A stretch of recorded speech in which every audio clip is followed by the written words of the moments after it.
if you're in a relationship, set clear expectations from the beginning. I'm talking about contractually. Like, these are the notes. And you can deviate and change and grow as you go. But if people don't know what to expect, that's when they get in those situations. That's not for me. That baby's crying. Everybody tends to that child. You know, we need this. Everybody's doing like it. That's why I'm like a 50-50 girl.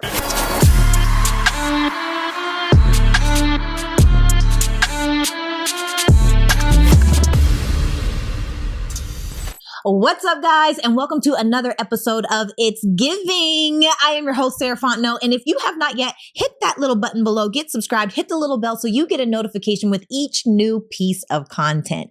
Now, y'all know, every week we bring in the juice, okay? And I am not going to let you down this time either. When I tell you we've got a boss babe, serial entrepreneur, has done millions and millions and millions of dollars helping people create and build the lives that they want. She's one of the most down-to-earth, absolutely beautiful, on the inside and out women you are going to find out here. Can we please give it up for Stormi Banks?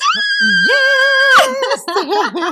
That was a good intro. Let me write that down and get everybody else. I mean, it's honest. There's so many things you have on your resume. I was like, what all do I want to say? No, thank you. That was sweet. I appreciate it. Thanks for having me. Of course. I'm excited for you to be here. Always. The pleasure is mine. Okay. So I have to ask you, if this season of your life were called It's Giving blank and you had to fill in the blank, what would it be called? And you have to say it's giving.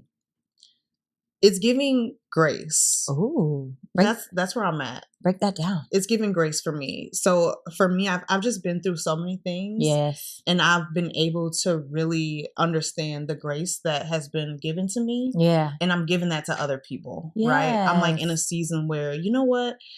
Let me stop having such a block towards like building relationships and loving people again. And let me give people grace for being who they are and who they show me that they are. That's what it's giving.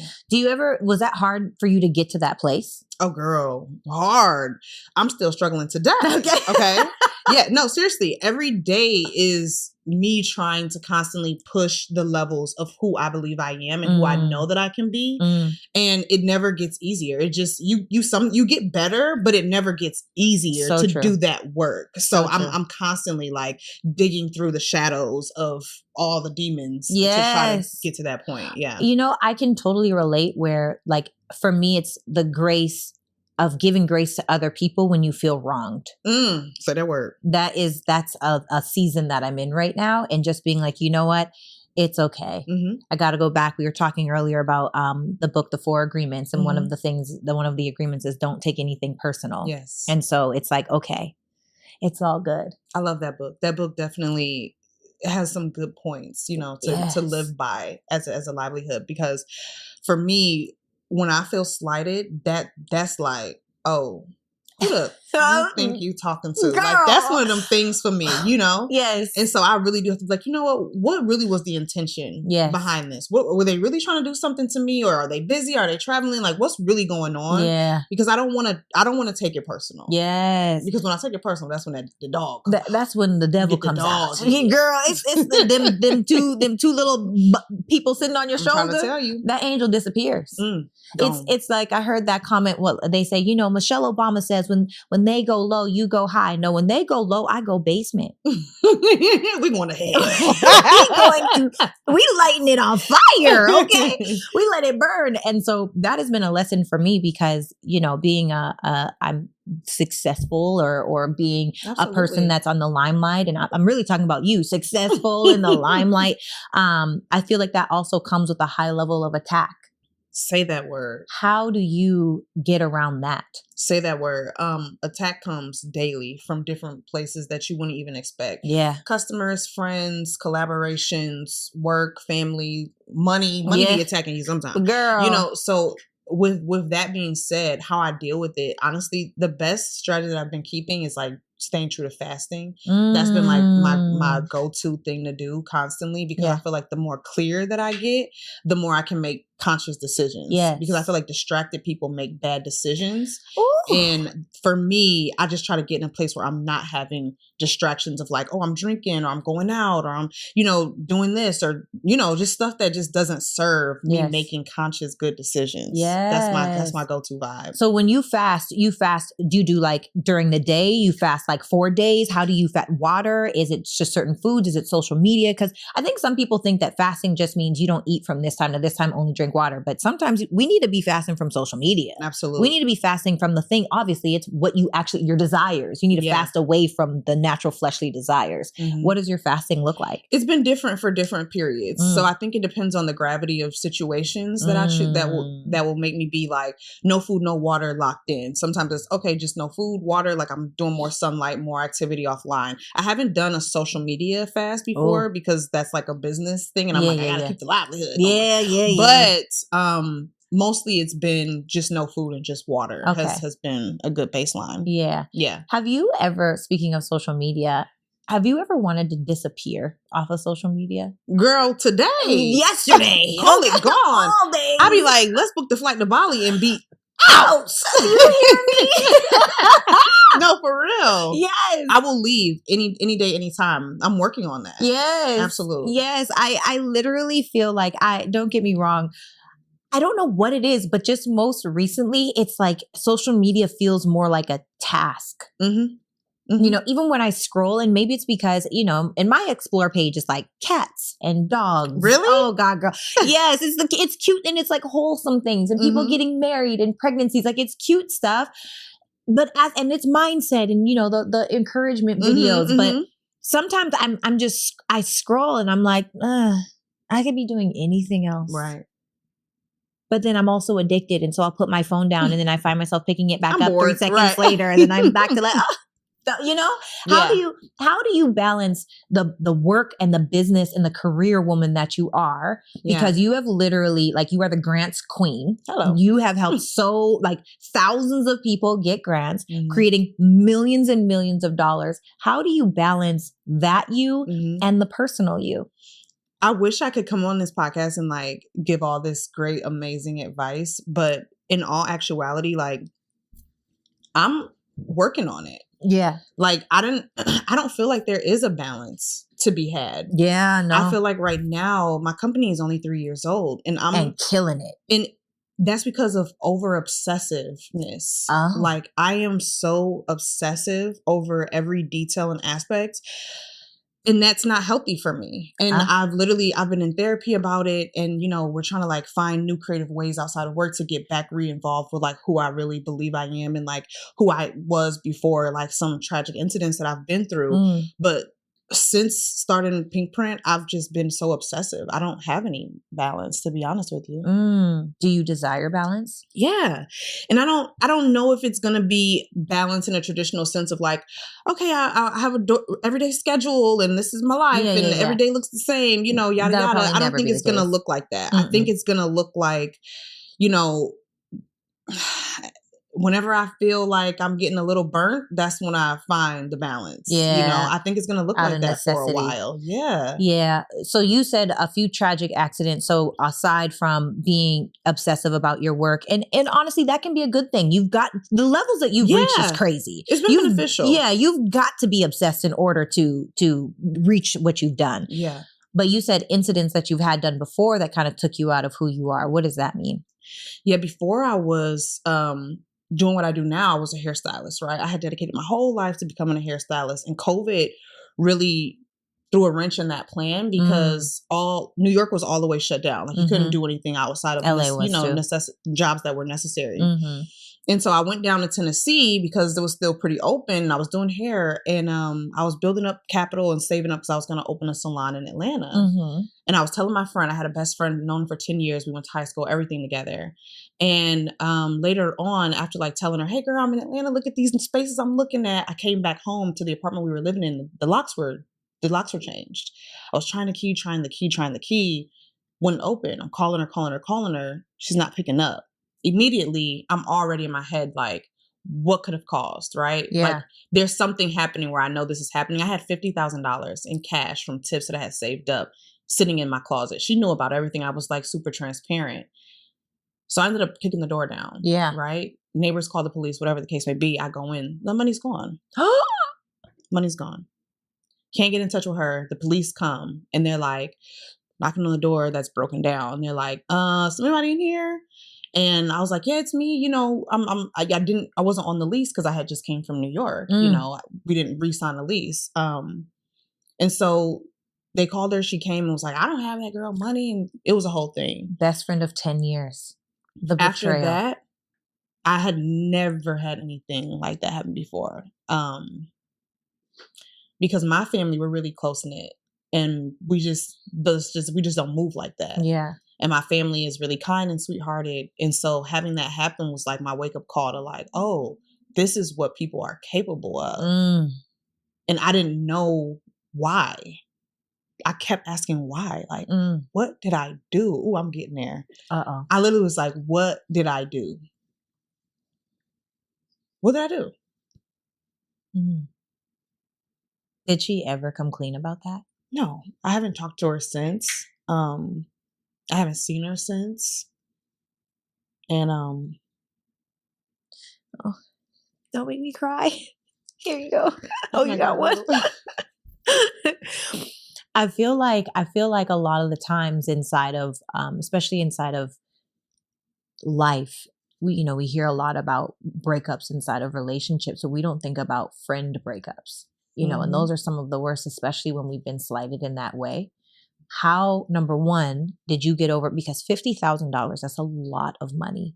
But outside of the money, the level of betrayal that is on an all-time high. How did you get through that? What did you have to do? Yeah, because it wasn't the money, right? The money was seed money that was, of course, for me, it was like, dang, now what am I going to do? I had all these different aspects, but it was like, I just lost my friend. Yeah. Like, she was the only person I really talked to. Like, I usually only keep like a really, really tight knit circle. So she knew everything. You know how it feels to be able to call your girl. You could just literally just talk about anything. Girl, yes. And I haven't found that since. And I think that's why it still hurts too. Because I haven't been able to open up to anyone in that way to like really be able to do that. Getting over it, it's easier to deal with, but I'm still not over it because I feel like I haven't had any resolution. I've never talked to her since. I've never seen her since. I've never been able to like get the truth. And I've had to forgive her based on a basis of nothing, like just like my own heart and me having to lay it down. But relationships with women have been so hard for me. Like when I look at women and I see them do little things, I'm already calculating. I'm like, what's your motive? What are you going to do? What's going to happen here? And that's not even women. That's with everybody. Yeah. And so the effects of it have just been so heartbreaking because I just wasn't this person before. I was just so open to the world and I just was so like rose-colored glasses and everybody's kind-hearted. And now I'm just like, people are evil. Like they will really do bad things. Yeah. I had that experience moving to Atlanta thinking that people were my friend that were not my friend. And I'm very open. And one of the things I had to have a conversation with my mom, even most recently, I just got slighted by someone, which is mind blowing to me. Like when you do and you talk to and you pour and you pour and you pour everything that you have into like your people, because that's who I am, right? It's not something that I do, but it's something that I am, which is different. I don't have to put that on. It's natural, right? And I was telling my mom, and my mom said, baby, you better like stay open, stay loving, stay good. Don't let these people, these places, these things change who you are, because your heart is the reason why your life is blessed. And so for me, even just thinking about the journey that I've had and the year and some change that I've been in Atlanta, it's been like, damn, there are really people that will lie, that will speculate, that will gossip, that will try to assassinate your character only because you know the actual truth about them. You know what I mean? It's like they have to set you up ahead of time so that if you were to say anything, no one would believe what you have to say. But you know what I realized? The thing about God's chosen, favored people. Now we're all chosen and we're all favored, but only few acknowledge it. When you choose to acknowledge it, you can't taint what God said is good. There's no way. So it's beautiful. Do you struggle now to build relationships with women? Yeah. And I think that's why I'm like on this mission of like helping women and like building community with women, because I have to prove it to myself and I have to prove it to other people who have gone through similar things. Because I'm like, no, I want people to know there actually really are good people that just love you, want to see you do well, who like, I have no bad thing to say. Even after she, robbed me and everything happened, I still am like, I wish you well. Like, I don't want you to have to go through negative things, because I don't want you to experience what I experienced. I don't want that on people. That's not something that let me sit here and plot and plan. Like, no, that's just not something I do. It's not in me, like you said. And so building relationships with women, I had a situation recently happen where I was like, girl, why do I constantly have to question other people's characters? And why do I constantly have to question that, you're what you're doing is out of integrity? Yes. And not with an agenda. Yeah. And I'm like, I'm building and giving to you just because that's what my heart desires, just because I love people in general. Yeah. And it turns back around that this was all a plan and plot for you to get over here, to meet that person, or to get this opportunity or see this thing. And so now I got to sit there and be like, well, who else is doing that? Oh, so I just have a point to prove that there's some people who don't care who your friend is, who don't care how much money you got, who don't care what your credit score is. It's some people that honestly just want to love you. That just has to land, because I feel like, oh God, that you're preaching. First of all, you preaching on this day. And second of all, it's wild to me because sometimes, like I said in the beginning, it is hard to give grace for people that wronged you. And you both know that you wronged me. We both know that you wronged me, or y'all both know that they wronged you, or whatever it is. There's so much I could say, but I don't even want to say it. It's a lot. It's a lot. It goes so deep. And I know there's other people who have been wronged, right? Yeah. And like in different ways, and had betrayal and your trust broken and all those things. And it's hard to rebuild. So if there's anything I would tell anybody is, be careful with people's trust when they give it to you. Ooh. Like, take heed that is a responsibility that isn't given often. Yeah. And it's being given through all the other things that have happened to somebody. So just be careful with people. Yes. Be careful. That's so good, Stormy. When I tell you literally be careful with people and get empowered. Because a lot of the times the reason why people do this is because they're taken from you because they don't have it in themselves. It's literally that your ex-friend, or however, wish her well, all those good things. However, she stole from you because she's empty. There's a void that she needed to fill. And for whatever reason, she felt like she could take that away from you. And that's her karma. That's between her and God. But at the end of the day, you don't have a void. Take 50. Oh, by the way, I 100x'd that. And did. Period. Like, good for you. Now you got some seed money. You probably need it more than me, And so it's literally just like, and it goes back to, I hear my mom, like, stay open, stay loving. Don't change your heart, because that's why God blesses you. But it is challenging. Yeah, that's the prayer that I pray to myself. I'm like, I literally remember being on my knees. I'm talking boo-hoo, crying, like hands on the floor, forehead on the ground. Please do not take my heart. Please do not make this make me cold. Because I would say it was probably like good 3 years, I was a person I did not recognize. And I remember looking in the mirror constantly and being like, I don't like this. I don't like being rigid. I don't like feeling cold. I don't like watching and, calculating and making sure. I don't like the space that it takes up from other good things to come to me. Yes. And at the time I was dating and I was, dating other people and whatever the case may be. And the relationships would constantly be failing. And it was me, it was me. And when I found my fiance, I think he just has so much patience with letting me kind of go through the process and not trying to push and not trying to shove to just let me do what I need to do, that it ended up working out how it needed to. But and I'm still working on it. I'm a work in progress. All of constantly, us. Always. Constantly. But I mean, I feel like I'm on the better side of things now, but it wasn't a happy place to be. What did the healing journey look like? Like prayer, fasting, like like, how did you even identify it's me, I'm the drama? Mm-hmm. Because, pardon me, a lot of the times we don't even acknowledge that we are at the pinpoint of all of our pain. Mm-hmm. You know, for me, I realized I did this, I don't know what seminar it was, but I went to some seminar and I realized that me casting blame or me playing the victim or me, you know, sometimes we are the victim, mm-hmm. but it doesn't help us to play it. You know what I mean? It doesn't, if I am getting beat up, it doesn't help me to say, I'm getting beat up. No,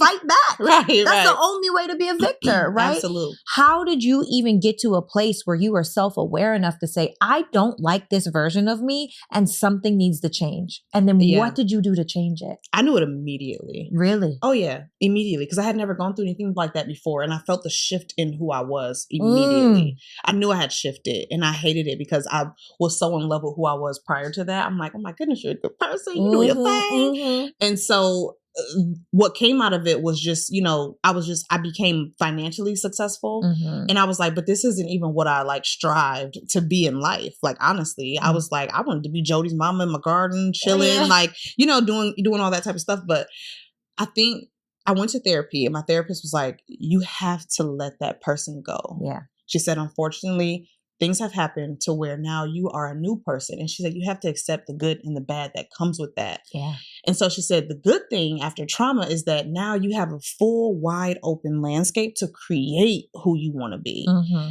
And so I really looked at that as a new opportunity. And when I made that shift in my mind to say, oh, I don't have to accept who I've become just because of what has happened. This is actually an opportunity to say, this is a blank canvas. Let me pick and choose what I want to decide to have. Mm. And when I finally was like, okay, let's look at who I was before. Let's look at who I am now. Because there's some things that I got that I'm with. You know, I'm with that. Period. I'm with that hustle. I'm with that lack of procrastination. Yes. Like I'm with those things. Yes. And so when I meshed everything together, I'm like, okay, this person is kind of cool. And I had to like walk in her shoes for a while and like practice being that and see how it gelled together. But you get the chance to create who you are. Yeah. And I think a lot of people, they go through things and they just accept it. And I accepted it for a really long time. Yeah. But you get the chance to really develop and say, I don't have to accept what someone says about me, what someone did to me, what someone thought about me. I get to choose who I am. Yes. And that is just such a powerful feeling that you have choice to be whoever you want to be. Yes. That's why I be having to give people grace, because I'm like, no, you chose to do that. Mm. And vice versa. Oh, you're choosing to do that, right? Yes. But you chose. Ooh. Like Les Brown says, even if you don't make the decision, not making a decision is still a decision. In that part. And you chose that. You chose that. Yeah. Take accountability. Girl, you know, okay, I got to ask you this question. I was going to shift gears, but you just said accountability. Do you feel like women struggle to take accountability? Yes. I work with women every day. I really do. And it's bad out here. I'm sorry. Tell me more. Women, we got to do better. Okay. We do have to do better. I'm talking about they will make stuff up, like a whole narrative that didn't even happen. That's why I'm so glad we are in the age of information and receipts. Thank you, Whitney Houston, because we need those receipts. Girl, you have to lay it down and be like, no, this is the timeline. This is how it actually happened. This is what was said. This is what was not done, because I'm sorry. I do think not all women. There's some women who can stand up and say yes. Yep. But the majority of women that I encounter, they create a narrative and they believe it wholeheartedly that they will stand on that and not stand on business. Yes. You know what I think it is? I think they stand on pieces of information. I was just having this conversation earlier. I was saying how literally I had a phone call earlier, and in the phone call, the girl tried to say, you know, you can be pushy and you don't listen. Mm-hmm. And I'm like, no, it's not that I'm pushy or that I don't listen. It's that you don't have all of the information. How do you make an informed decision? Come on now. So if I got to push you to hear all of the information, I will do that so you can make a better informed decision. Don't make me the bad guy and call me names because I want it to be well informed, you know, or whatever it may be. But and then or they'll just take pieces. Well, you said this. Okay, but what did I say after that? Right. You did that. Okay, but what was the whole action? Right. Like, stop playing on bits and pieces and then playing the victim and creating a narrative based on what they what helps them prove their points. No, we finna lay this all the way down to the ground. And I have receipts of everything. Because they really will. They'll play. Oh, they'll play in your face. Oh yeah. In your face. Oh yeah. And then turn around and act like it was them. I didn't do anything. Oh no, and that's why I've adopted, like, the customer is not always right. Yeah. You know, I'm really on, like, no, we're gonna hold each other accountable. Hold me accountable when I'm wrong, and vice versa. But we're gonna create a gang of women who are strong, accountable, loving, creative, financially successful, all that stuff. But accountability is one. We're not gonna sit here and act in Lululand. Right. Folks is the Lulu. I swear it. We were just, oh man, we just had that conversation too. Okay. So I have to ask you, because you're engaged now. Yes. It's giving joy, happiness. Oh, ew. Before you were engaged, how was dating for you? Before I was engaged, I had a lot of expectations. You know, like I said, I was pretty broken still, right? And so I had a lot of expectations, needing people to show me that they were worthy. And I honestly, I didn't agree with that. Like, now looking back, I was like, you got to prove yourself to me. And I was like, I ain't bringing nothing to the table. I'm not doing nothing until you show me you're worth it. Right. And in some aspects that there was good moments to that, because it showed me who was willing to do the work. Because we need to have a man that's willing to show up. Period. But I was like too rigid about it. Like, I was like, ain't doing that. What's going on? Like this, that, and the third. Like, I was only dating people that had something to really show. Yeah. You know, and I don't agree with that type of dating. I think that you should date based off of principles that don't have anything to do with money. I think money and credit and all that stuff is a prerequisite, right? Of course, you're not even going to entertain someone who's doing that and that doesn't have that. But your focus should be, okay, how are they with their family? Does their family love me? Yes. Do they have healthy habits that are creating successful futures? Strong character. Do they have good honesty? Yes. You know, how do they treat other people? Like, it should really be a basis on their person and not what the person has done in the world or created thus far. You honestly. know, I agree with you.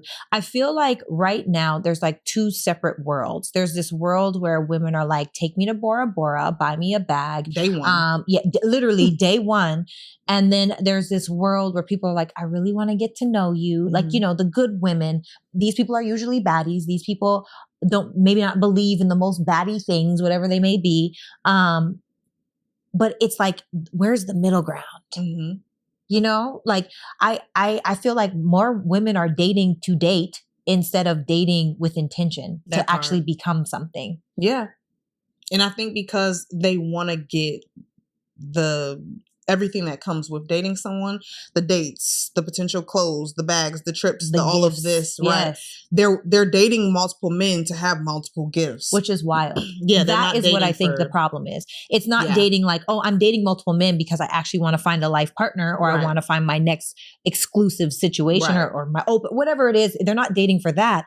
They're dating for gifts. Yeah, it's okay. If I date 7 men, that means I got 7 dinners. Okay, I got 5 calls. That means I can fill up some of my boredom time with some FaceTimes. I got let me see. He can get me some shoes. This person can give me a bag. For my birthday, I got shoes, necklace, tennis chain. You know, it's literally this like, one's gonna take me somewhere. Right. And those are the expectations that they're putting on working men. Which is we're not dating. Are we dating scammers? Because I'm like, who has the money? Honestly, honest to God, even if you're like 30 years old, I don't have financial a lot of financial, you know, extra just to be spending on somebody I would be dating. That's not really in my budget. Even making 7 figures, I'm still like, no. You know? And that's just me being economical. And any man that's a good man is going to be being economical with his money and being a good steward. That's a good steward. Yes, that's a good steward. Yes. It's so funny. We were just having this conversation where I feel like women, because it's like, I hate this for men, because there's no appreciation for the effort that they do make, which is now making men lazy at dating. So what I mean by that is now, you know, women are like, don't you dare take me to Cheesecake Factory. I like Cheesecake Factory. Girl, they got some good cheesecake. I like Cheesecake Factory. And some good drinks. The best cheesecake. The best cheese. And you can literally order anything. Anything. You could get breakfast. Pasta, you could get pizza, pasta. What you feel burger. like? We got you. So I feel like the audacity of a woman to be like, oh, you gonna take me to Cheesecake Factory? Heifer, you should be glad you eating today, because otherwise you wouldn't be eating anything. Because you probably can't buy your own dinner. And that's the thing that drives me crazy, because really and truly, our habits as women it's like eroding the way that men show up powerfully because of the entitlement and the unrealistic expectation. And that's not fair. It's really not fair. And I have brothers, so I hear all about all the dating, all that stuff. Yeah. But my brothers are the type of men who are like, they're financially set. One of my brothers is a doctor. One of my brothers is a producer. One of my brothers, he's in a high executive in a company. They're like, if I find a girl that's like that, it's a hell no from the beginning. Like, they're like, I'm not dating no princess. Like, well, this is ridiculous. I'm gonna be a princess though. They be like, no. I'm definitely what type of princess? Because it's different type of. It's entitlement princess. Oh, I'm not entitled. Who's walking around like that, and then it's also princess who's like, I want you to treat me good. I do want you to like rub my feet. That's fine. My name literally means princess. Does it? Yeah, Sarah means princess, and also woman of many virtues. In what language? In Hebrew, it's woman of many virtues, and then if you just Google meaning of Sarah, whatever that is, it means princess. Oh, that's beautiful. So I'm literally like, I've been like, when you say my name, you're pretty much calling me princess. Period. Now I'm not saying I'm like a pillow prince. I'm not saying none of that. Like, I don't need to be a pillow princess. But I do need you to treat me. I just had this conversation. Somebody, one of my good friends tried to treat me different, like lesser than the standard that I'm used to. And I was like, no, that I don't know. And he's like, well, you just want to be the queen everywhere you go. Of course. Right. I'm confused. I treat you like a king. I treat her like a queen. I treat people well. I'm not gonna, just because you got an attitude doesn't mean you get to treat me crazy. That part. You know what I mean? And that's platonic, romantic across the board. Say that word. It's literally like, I have a standard for how I expect to be treated, but I also treat people well. Right. You know what I mean? Absolutely. So I think that women are eroding men. And I think that here's a question for you. You're out of the game now, which is congratulations. Amen. Thank you. Congrats. It's a beautiful thing. You have saved me on girl. We now live in a world where I personally believe that men are far more feminine than ever before, and women are far more masculine than ever before. And it is destroying families. It is destroying relationships, and it is truly destroying our future, because that's what's raising our children for the future. So, what do you think about men being more feminine? Do you think that that's true or untrue? I definitely think there's some sassafras. Oh, girl. Okay, there's some sassafras happening.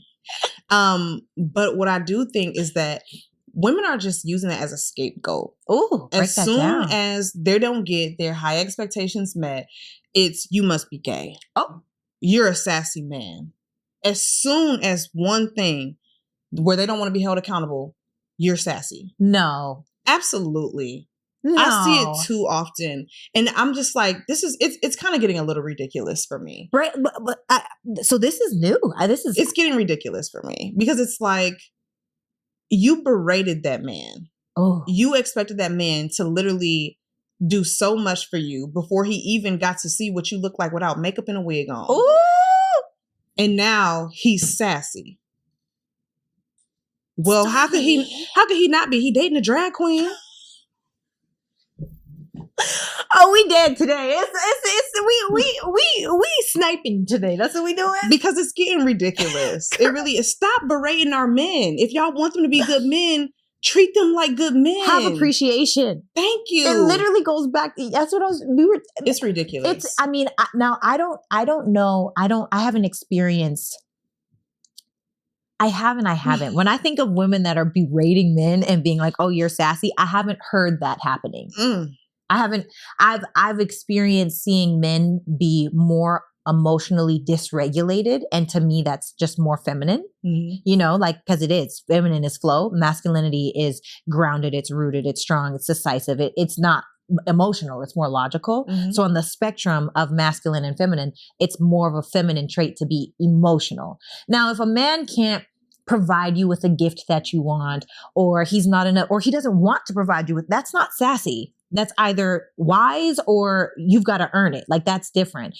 But I mean, like, on the spectrum of like, what's his name? The Way of the Superior Man. David Data talks about the masculinity spectrum. I got to get into that. Oh, it's so good. Mm-hmm.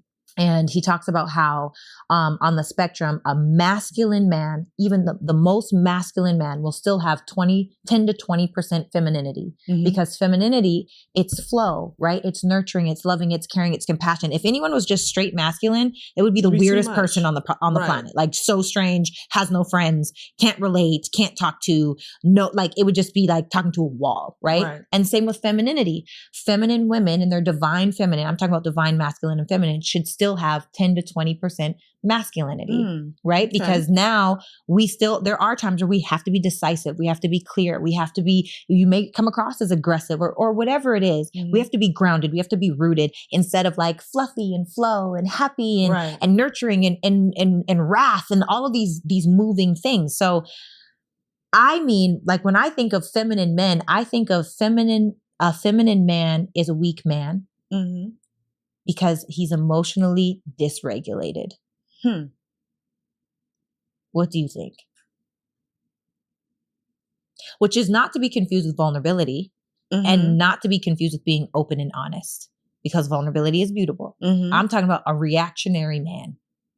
Yeah, that's not going to be my preference. Yeah, no. For sure. I have to get into that book. I'm going to put that in my Audible, but I don't like a man who can't make decisions, who can't move with haste in his decision-making process, who doesn't have good ideas, because that's the whole thing. In order to really be, first off, I think that women should be feminine whether there's a man involved or not. Agreed. Some women are like, well, if I had a man that could put me in my place, was masculine, then I would be feminine. No, honey. There's some masculinity in that cup, you know. But also, those women, I feel like, just don't choose that man as your man. Yeah. Anybody that got to put you in your place, that's not your man, that's your father. That's God. Okay. Once you get to a certain age, you should be depending on God to keep you in your place. You should be depending on things like that. But depending on your man to be like, he got to put me in my place, you're immature. Okay. Because if I can't sit there and say, hey, this is wrong or right, you still need to be on the playground. That's inappropriate at your big age. It's inappropriate. So for a man, I do think that he should be able to have vision. He should be able to lead you, and he should be able to make decisions that get you all to the ultimate goal that you all have created and decided on together, right? With your input, absolute. But if he's not doing those things, then yeah, he might need to gear up, buddy. You know, he might need to gear up. Yes, Storm, you preaching, girl. Girl, I be keeping it real. I got brothers. I got my fiance. I be knowing. How did you know? How did you know that your fiance was the one? Honestly, it was the patience for me. He was so patient. When we met each other's family, my family immediately loved him, vice versa. And that was really important for me. And then, you know, we have physical attraction for each other and we have great sex. So that was also part of it. And then we also had same goals of like, once this is all said and done, where do we want to be? And we kind of had similar. He was like the mountains, I was like the garden. So we were like, cool, perfect, great. Yeah. Let's strive for that. And then, you know, there's little nuances in between that we constantly are like working through. But that's how I knew, is that we were just aligned. Yeah. And alignment changes, you know, as you grow, he grows, we grow, everything changes. But we have a way that we bring each other back to an alignment that isn't disruptive to either person's process. And I appreciate that. How long were you guys dating before you got engaged? 8 months. Ooh, yeah, 8 months. And when we told our friend, we were trying to keep it so on the low. Like, everybody was like, wait, what? Stormy, you just popping out? And I was like, yes, child. Everybody was like, 8 months? You sure? Like, you sure? You're like, yada, yada, yada. And I'm like, for me, like, again, you get to choose. Yes. You get to make a choice, like, every day, if we're going to be together or not. And I feel like if we have these foundational things, we can make this work. That's true. If you have a growth mindset, you're willing to fight the problem and not each other, anything can work. Absolutely. And time doesn't always show depth. And don't. Because I was in a relationship for 7 months. The first month we were reading a book called 101 Questions to Ask Before You Get Engaged. the month and a half into that relationship, that man asked my dad for permission to marry me in front of me. Now, he was a narcissist. Okay. And my therapist said, I'm not labeling because I'm not a doctor, but my therapist said, and I was breadcrumbed and love bombed. However, if he were actually the man that he was pretending to be, I would have been locked in, probably engaged, married, but not him. Let's say it was someone else. Right. But like if it was a man that was really showing up powerfully because that's who they were, not putting on to try to get me to be a certain way, then it's like, well, we're older. Mm-hmm. We know who we are. We know what we want. We know what's important. And if everyone is being honest, then it would work. It should work. Yeah, absolutely. I think that's totally true. Yeah. What you're saying is totally valid because I knew my friend for 10 years. Yeah. And got robbed. Didn't see it coming. Ooh. So it doesn't matter whether it's 10 years or 8 months. Yeah. What matters, I mean, and it could still go bad. You know, I'm not sitting here being like, everything's going to be great every day. Yeah. No. I'm expecting to go through life. Yes. That's my expectation. Expecting challenge and willing to fight through it. Yes. Period. That's it. Do you want children? He definitely does. I can honestly say, I promise you, I do not see the purpose of kids. Oh. I really don't. What? I swear, I struggle with this so often. I don't see in my day-to-day life where a kid would come into play where I would take care of them. And I'm being so real. I also don't have anything in my life that I want to do every day. I don't want to be a mom every single day. You don't have to. You could have a nanny. You could have grandparents. You have a loving family. You could go away on a trip. It's obviously more often than not that you would be a mom, but I need some off days. If I'm already putting in my vacation requests, I don't know if I'm ready for that. I mean, I get it. How young are you? I'm 29. Oh, okay. Yeah. So I just, right now, I don't see the purpose. Okay. I do get the legacy part, but I'm like, I also don't want to be like, I built this company. You're going to run it when you get older. You know, I have nephews, so I'm like, I could just kind of vibe off of that. Yeah. Rich auntie for life. I would compromise for him, but it would have to be some strong regulations set beforehand. Yeah. I get that. I'm in a space, I'm 35. I'll be 36 in July. Okay. And no, I'm a Cancer. Oh. Cancerian. Yeah. I'm the mother of the zodiac. Makes so much sense. But you know, I'm in a space of like, I have no, I'm in a weird place where I have no attachment to anything. And what I mean by that is I desire to be married. And if I don't, I desire that too. I desire to have children. And if I don't, I desire that too. I have no attachment to whatever it may be. And I was having a conversation. I have a man in my life that is a friend of mine. And he's like, through IVF, have my baby, you know? And I'm like, maybe. Yeah. You know, I don't know. We could be co-parents and get a house, bring my parents down, all the things. And we live this incredible life. And my kids would have a tutor since they're like 2 and travel the world and all of these incredible experiences. And also, do I want to be a mom like that? And maybe not. Yeah, I literally have no idea what's in store. And I was telling one of my girlfriends, she called me yesterday to check on me. And I was telling her about like this new thing that's like, I could do if I really wanted to do it. And she was like, girl, no. Because what happens if in 5 years from now, you meet the man of your dreams and now you have a kid? Baby. Right. I'm like, then I'd be a mom with a co-parenting mom. She's like, no, you got a whole other man. But if we're co-parents from the beginning, and we never crossed the line like that. Does that count? It counts. It does. Because that man still got to take care of that child. Even if it's not like I'm taking care of him. When he's in y'all's household, that's going to be his child too. So you would still be a single mother. Yeah, but there are single mothers that are married right now. I'm sorry about that. There's a lot of them. There are so many single mothers that are married. I'm sorry about that. I mean, it just is what it is, right? Where they run the household as far as religion or spirituality goes. They run the household as far as how the kids eat. The dad is kind of there sometimes, but realistically speaking, they just have a roommate that they have sex with and they help pay the bills and they're still a single mom. I'm sorry about that. I don't know what else to say because I just have like, my expectations are very clear. Yeah. And see, this be the thing. If you're in a relationship, set clear expectations from the beginning. Yes. I'm talking about contractually. Yes. Like, these are the notes. Yes. And you can deviate and change and grow as you go. But if people don't know what to expect, that's when they get in those situations. Yeah. That's not for me. Yeah. That baby's crying. Everybody tends to that child. Yeah. You know, we need this. Everybody's doing like it. That's why I'm like a 50-50 girl. And I know this is a whole nother topic. I'm a 50-50 girl. Because like split the bills 50-50? Might not be the bills. Okay. Okay. I need clarity on what you mean when you say 50-50. It may not be the bills. It may not be the bills. But it's the mortgage? But may not be the bills. Okay. This is for clarity. You like, we can split dinner. It may not. We can split a date. I contribute in my household financially to things that we need every single day. As you should, as a woman would. Whatever. And it's not even a question of like, okay, hey, we order something from Amazon or get this or get that. You know, that makes sense. If I really break it down, I might be spending more than the rent makes so on much sense. Creating the home. Yes. So, and that's not a big deal. I really don't care about that. Money comes, money is what we utilize to grow and get where we want to go.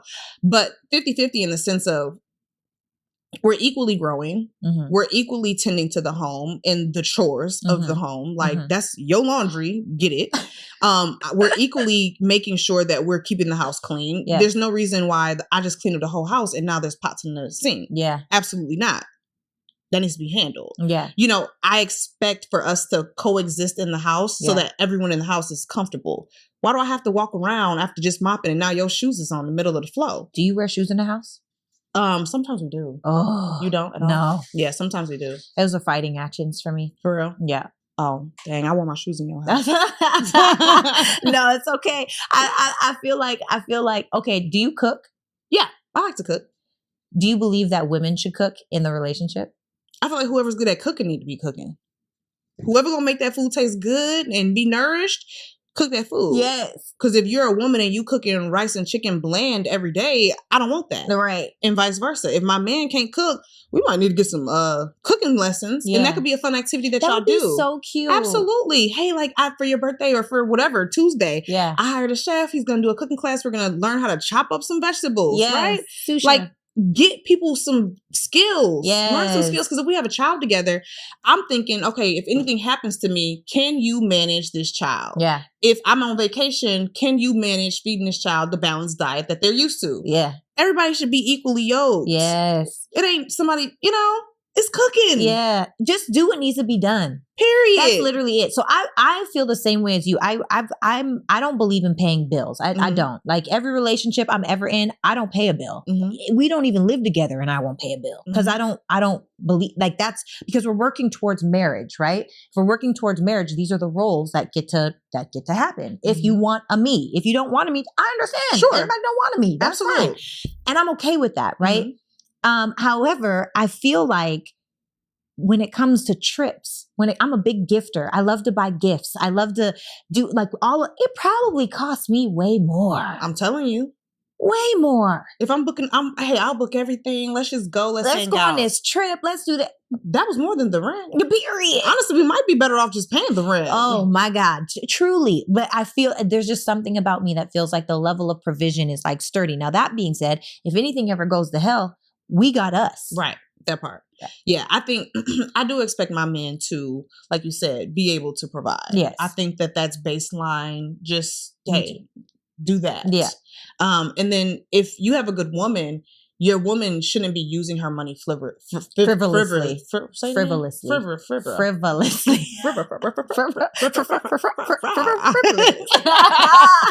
Yeah, your woman shouldn't be doing that. No. Right? If you have a good woman, she's not just buying shoes and anything else she sees on TikTok shop. Right. She's using it to create a home. She's using it to invest. She's using it to, book time off or get a massage. Or, she's doing those things. Yeah, so it's going to feel even regardless. So that's why I say I'm a 50-50 type of girl. Okay. But that's not true. Like you are, but like you're not. 60-40? I think you do the extras. Okay. That's what you do. But you can't say 50-50 because immediately I'm like, oh, you split the bills. Because that's what they're talking about in that conversation. Oh, okay. Yeah. Well, I'm going to just say 60-40 then. Okay. 70-30. 80-20. Okay, so I got to go back because you literally said you don't want children. What do you think it is outside of, having to commit to this little human or humans every day? What do you think it is? Is it fear? Is it commitment? Is it the unknown? Is it uncertainty? Like, what do you think it is about motherhood that makes you like, I don't know that I want to do that every day? A lot of it is definitely, I don't have all of the knowledge around the subject. Yes. Of who do I have to be to make this work? What are we going to have to do financially to make it consistently work? Yeah. And all the things. So I'm 29. I just got off my mom's healthcare a couple years ago. Mm-hmm. So it's like, I'm just still figuring out adulthood for myself. Yeah. And then also I have friends who are pregnant now and then also who just recently had birth or have had kids for years. There's just so many things like, oh, I had diabetes come on and I gout in my leg. And when I was at the doctor, you know what I'm saying? It's just so many things. Yeah. And then it's like, okay, do we consider having a kid in the US because it's like $40,000 to have a baby in the US? Or do we consider having a kid in Turkey because it's like $8,000 and you get to stay for a week? It's so many decisions to make and to lock down and to be really, really conscious about. And then the lifetime decisions that you have to make to be conscious about. Because I grew up in a great home because of my mother, but my dad was addicted to drugs. So our house was super unstable. Our house was super chaotic and crazy. Like, I did not enjoy the relationship between my parents. I didn't feel like that was a good example. I'm so cautious about that. And so it's just so many decisions that need to be made. I'm like, it would kind of just be easier to just not have to make them. That's true. I can understand that. And I also feel like parenthood is kind of like life. You learn as you go. Okay. And we all make mistakes. It's all trial and error. And it's always funny to me when people are like, oh, well, I'm a mom. I'm a parent. I just don't have kids. Right. I parent a lot of people. Hello. Grown and young. Mm-hmm. And so it's like, nobody knows all the answers. Or when people try to get all holier than thou, oh, I am a mother. Like, okay, that's great. How's that going for you? Have you ever made a mistake? Mm-hmm. And all of us traumatize our children. Every single one of us, even the best parents. Like I can relate. Like I feel like I had a great upbringing. My parents are still together and all of these different things. And my dad ruptured a disc in his back and then he became really mean. Love you, Dad, but it's the truth. Mm-hmm. And every answer to every question was no. Can I go play with? No, I don't even want to ask you no more. Like, all of the different things. But the thing that makes me personally feel like, do I want to have, because I love a selfish life. I have a very selfish life. Mm-hmm. I could pick up, go, do, move, however. Mm-hmm. But I think about the fact that I talk to my mom every single day on FaceTime. Mm-hmm. I am 30-something years old, 35 years old. My mom is in her 60s and my dad is always right there behind her unless she's in the garden. They're usually sitting in the chair looking at the birds in the backyard, right? My mom loves the birds. My dad loves my mom. So they watch the birds in the backyard. And so I think about when I'm in my 60s without children, who's calling?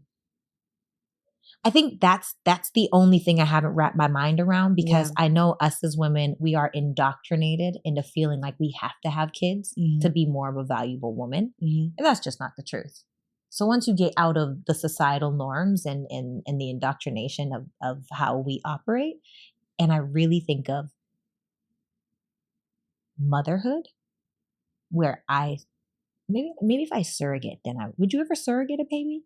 For somebody else? No, for have a baby surrogated for you. Oh, I was gonna say I ain't surrogating for nobody. No. If I was to get someone to do it, no, I don't feel like if I had to, like physically, then that's no problem. But that wouldn't be my first choice. I think I would have one and surrogate one. Okay. And adopt one. Okay. I think that's what I would do. I don't think I'm built to have 3 on your own naturally. Or just period, probably. Yeah. No, I would have my own, but I would be limited to like 2 is the max. Absolute. No, like hands down. Again, I would compromise just for my fiance, but it wouldn't be the first thing on my list. Okay. There's a lot of other things that I feel like I could do. Yeah. With the time and the resources. I don't know. I'm not mad at this. Yeah. I mean, you have a lot of women that you work with, a lot of lives that you touch, impact, change just make better overall. And so it's kind of like, you're a parent already. And I think women have to stop, shaming other women if we don't want to have kids. Yeah. Or men, like even my fiance will be like, I think that women are here to produce life, like, or, to create life. Like that's part of what I think our mission as humans is. Like that's his stance on it. But people got to stop shaming you into, like, if you don't want to, you literally just don't have to do that. Yeah. Like you can choose. Yes. Every time. Make a choice. But truly. Literally. And these are the questions that even marriage, I asked my mom. And this is one of the reasons why I think I'm not in a space where I'm ready to commit right now. I'm just not, and not that I don't have the option to. I have several options to. I don't want to commit right now. Just the space. I look at my parents, and my parents have been through everything. My dad's injury, my dad's cancer, my mom, love you too, Mom. My mom gained over 100 pounds, like all of these different things, the stresses, like I have seen them ride or die. I have never seen my parents fight. And not that they didn't, because as an adult, I was like, I want what you and dad have, and it doesn't exist anymore. Like I had the whole breakdown of my mom. Like, I don't think what I want is easily findable. And I'm tired of having patience for it. So maybe it's just not for me, or am I crazy? That was a conversation I was having with my mom. And my mom was like, well, single women have a longer lifespan than married women. They say that. They do say that. The stress, baby. The compromise, all these things. And then my mom said, at the end of the day, what makes you the most happy? There are pros and cons to both. Absolutely. And you should do whatever you want to do. Yeah. And it changes, and that's okay. Maybe I want to be married for 10 years and then quit. People will shame you into feeling like you fail, your marriage failed, your kid, that. No, baby, I can change. And that's okay. Oh. Stop. We need to just stay out of people's business. Stay out my business. That's what needs to start happening. Stay out people's business. Stormy, you just came here to preach on like you are preaching today. For real. Sheesh. Mind your business, baby. Get you some business. Get you some business to mind. Do you need help? Hit up Stormy. Okay. I'm going to start invoicing people when they be in my business. Listen, what's your email? Because I need to send you an invoice, honey. You was in my business. Period. Either it's none of your business or you got to pay for this business. And do. Period. Okay. I ain't on a reality TV show. Period. Okay, so we have to switch gears, and I'm only grabbing my phone because the questions are in my phone. People are like, why are you on your phone? My team will text me. Did you see our comment on YouTube yesterday? Someone was like, Sarah says she needs you to look at her. Don't look at your phone when you're talking to her, but look at times 56 and 57 minutes. I'm like, first of all, thank you for the attention to detail. Second of all, y'all be messaging me. That's good. Or standing up being like, Yeah. Anyway. Cinema invoice. Stay out my business. Sheesh. Anyway, so just so you know, I'm on my phone because I have questions to ask you. I'm excited. Is it like rapid question or like? They're cute questions. Okay. So this is where I'm going to give you a scenario, and I'm going to say it's giving something positive or something negative, and you have to tell me which one you would choose and why. Okay. It's giving something positive, something negative. Okay. Yeah. I'm with you. So, I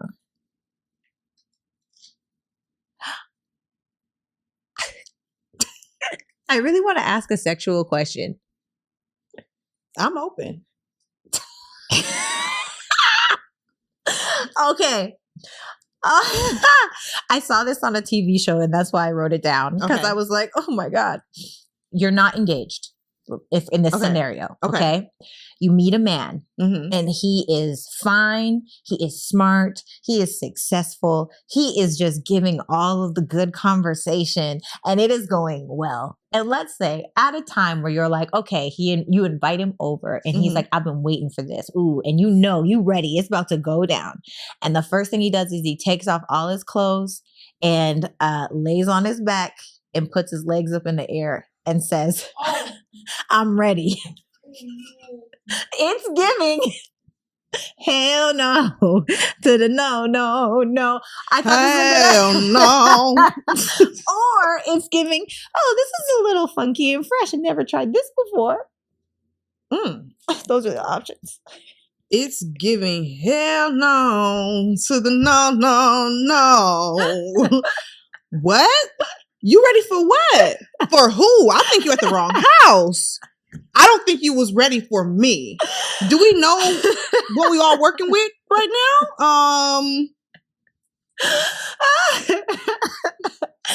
I saw this on this show and I died laughing. Like, what would I do? But there's some freaky men out here. Oh yeah. Now I'm all for exploration. Yes. Everyone do what floats your boat and what helps you, get further in your life. Yes. For me, in my household, yes. We won't be doing that. Yes. That won't be doing anything. Yeah, I'm not feeling that. Okay. I would probably leave my own house. Hey, emergency call. You know when your friend got to my sister just called. I got to go. Let me go. Go ahead and lock up. Oh my Take God. anything you want. Woo, sorry. That okay. would throw me off. Girl, all the way. Okay, here's another question. Girl. These are fun, right? Yeah, that was funny. Okay, so let's say you meet a man. You're not engaged. Okay. In this scenario. Okay. You meet a man. It is a whirlwind romance, and you guys are just hitting it off completely. He stayed the night a few times. Everything is great, but you guys have not been intimate. And you ask him about it, and he says, "I'm waiting until marriage." It's giving. Hell no. No. Or it's giving, wow, that is so admirable. When are we getting married? It's giving admirable. Yeah. Yeah, absolutely. I think I'm very in tune with my source. And I think that if you're honoring that, I'm like, kudos to you. I wish I would have, waited till marriage. Absolutely. So you wish you would have waited till marriage? Yes. Why? I think that women are diluting their virtue. True. With, there's one thing to date, but there's one thing to be sleeping around. Yeah. With all different types of men. Every day of the week, there's somebody new. I think that's what dilutes virtue. Absolutely. I think if you're connecting with a person that you love, I don't think that's diluting virtue. I think that's creating experience. Okay. I hear you. You think that's diluting virtue as well? Yeah. I mean, biblically speaking, probably. But human speaking... But what are we striving for if not for, being more in the image, for me? So I think it dilutes it, and I've done it. So I'm not sitting here shaming nobody, but I'm just sitting here being like, if I was more in tune younger, I would have definitely waited and been so happy to wait. And I also think that it gives you and your partner the chance to like really be connected, because honestly, when you start having sex, you start feeling a little bit of a deeper emotion for the person than what you might feel if there was no sex. Yeah. So it's hard to let go because that sex gets involved. Yeah. And so I would have been like, yes, absolutely, I can do that with you. Okay. And then saves my jaws and saves my walls. It's true. That's true. Stormy, oh my God. The less I gotta do. That's true. That's very true. That's very true. Okay. All right. I'm kind of like, if a man were to tell me he's waiting, that would be good with me. I'm fine with that. But I feel like each partner that I've had, I'm like a relationship girl, right? So I'm like, no, that was okay. I don't know. Yeah. But I'm probably going to hell in a handbasket, at the end of the day. So who knows? I'm open. God, I'm open. I'm ready. But right now I am on an abstinent path. I love that for you. Yeah, I do too. What are you experiencing? Ask me that in a different way. What are you getting from being abstinent? There's no one that I love right now. Mm-hmm. I think that I don't want to connect just to connect. I'm not that way. And also, this is the loaded. Okay, this is probably going to take 3 minutes. Is that okay? Go ahead. First and foremost, I feel like, in the words of Drake, get ready to bleep this, Kenny, because you didn't bleep nut in the last one. So, timestamp. In the words of Drake, niggas talk more than bitches these days. And I don't want to be talked about. And they will. And they do. And I like being exclusive. I like that people don't really get to talk about me. Say that. You know, you could pretend to talk about me, but you don't get to talk about me. And I feel like I love that for me. And I also feel like I keep so much more of my power when I don't give pieces of it away. For sure. For no reason. For sure. So my abstinent journey is really based on, I'm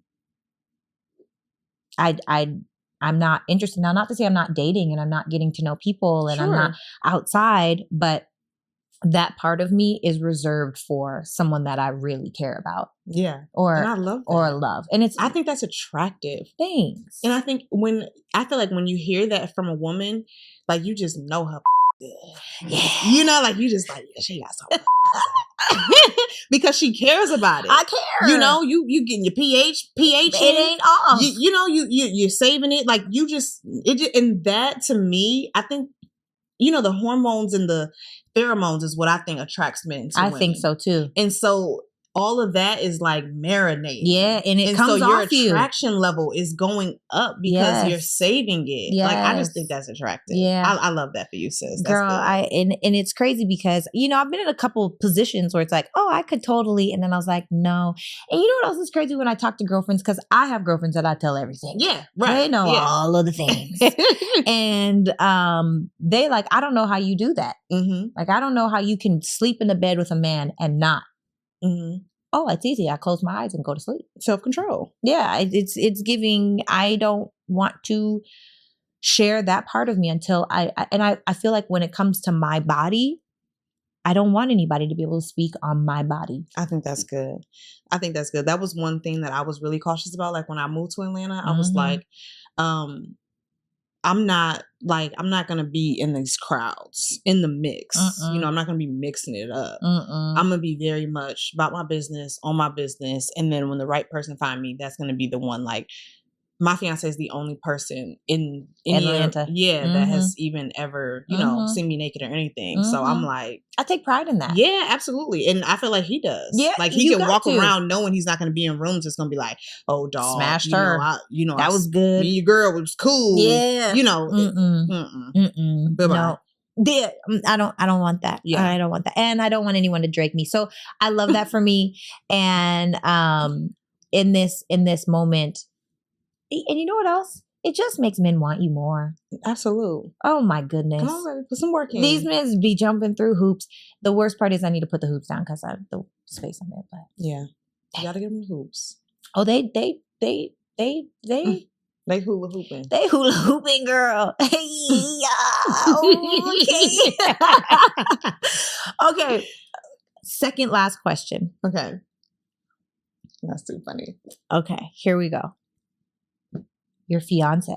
You're engaged. You don't have to make it personal if you don't want to make it personal. Okay. But you're engaged. You love your man. And he never watches your story on social media. It's giving, Negro, do you love me for real? Or it's giving, he must be really busy today. It's kind of giving neither. Like it's kind of giving, okay, and?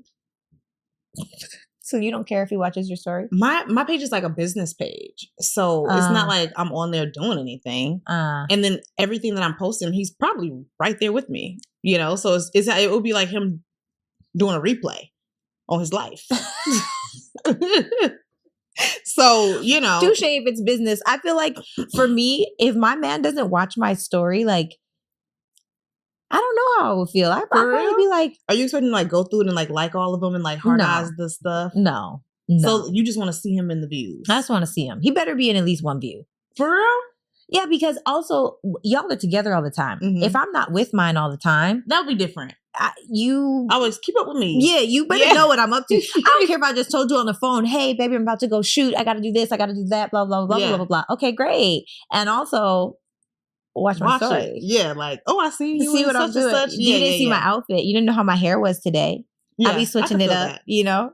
Yeah, if I didn't have a fiance in this scenario, I probably would have went with that too. Yeah. Yeah. Watch my stuff. Yeah.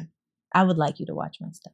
Yeah, because it just makes me think, oh, you want to see me. Like, you miss me. You want to, like, see me. Because I don't get to see you all the time. Right. Yeah. For sure. I can feel that. Okay. That's real. Final question. Mm-hmm. Here at the Giving community, we believe in growth and evolution. Mm-hmm. And one of the easiest ways to do that is to read books. Okay. So I would love to know, what book has changed your life and why? There's so many. Y'all, I'm an Audible girl. Oh, yeah, like, I will literally divulge. I read like 4 books a week. I love Atomic Habits. Oh. Is one that I go back to a lot. Really? The 1% rule. Okay. Really? You're not there with it? 1% a day. Yeah. You will be 365% by the end of the year. Yeah. And I think people just make it so difficult to get things done that if they just looked at it and be like, okay, all I have to do today is this one thing. Yeah. And I just love that rule. I literally live by it. Like, I just got to get 1% done a day. But another book that I love as well, it's called how to not have nonviolent communication. Oh, I have never heard of this book. Now that book, I read it in Jamaica on the beach, and it was so freaking good. That was probably the last physical book I read. Mm-hmm. That book was really good. And nonviolent communication, if you read that book, you'll realize probably 80% of the conversations you have are very violent. Really? Because it isn't just based on like, I'm cursing you out or I'm yelling at you. It's so much to communication, and just like when someone's talking to you and how you respond, and if you're listening or mirroring them or listening with intent or listening for something to say back, like all of that stuff becomes violent because it's not building the bridges to continue positive communication. That book is so good. Wow. I gave it to my mom, read it, my sister read it. Like I was I'm totally gonna check that out. Yeah, it's called Am I violent? I mean, this was I don't think it was violent for me, but I don't know you in this is how I am in real life. Yeah, like I gotta see you in multiple different scenarios. Like if we were like, I think it becomes, you gotta see it in your real life scenarios. Okay. But you got to read that book. I'm going to. It's called Nonviolent Communication. I'm going to get it on Audible right now. Is it a good Audible book or a better handheld? I didn't listen to it on Audible. I read it handheld.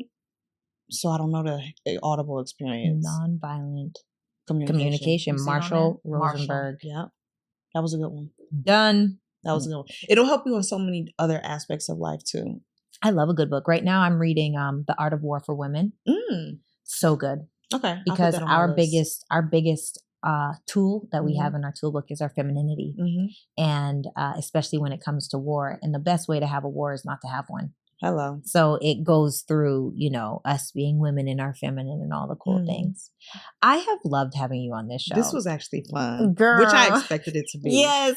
But you dropped so many bars. You literally came in here. You talked about growth, evolution, healing. You literally came over here. You hit the women in the gut. Like, we gonna talk about this accountability. Y'all gonna stop being weak. Y'all gonna stop being whack. Like, but it's so relatable and it's so true. You dropped so many gems, not just in business, but in real life. And I just want to say thank you so much for coming to bless the givers today. This has been good. Yes, this has been good. I almost fell off the couch. I never almost fallen off this couch. Have I ever almost fallen off this couch? Not a single time. You were throwing blows today in the best possible way. So thank you. Thank you. Yes.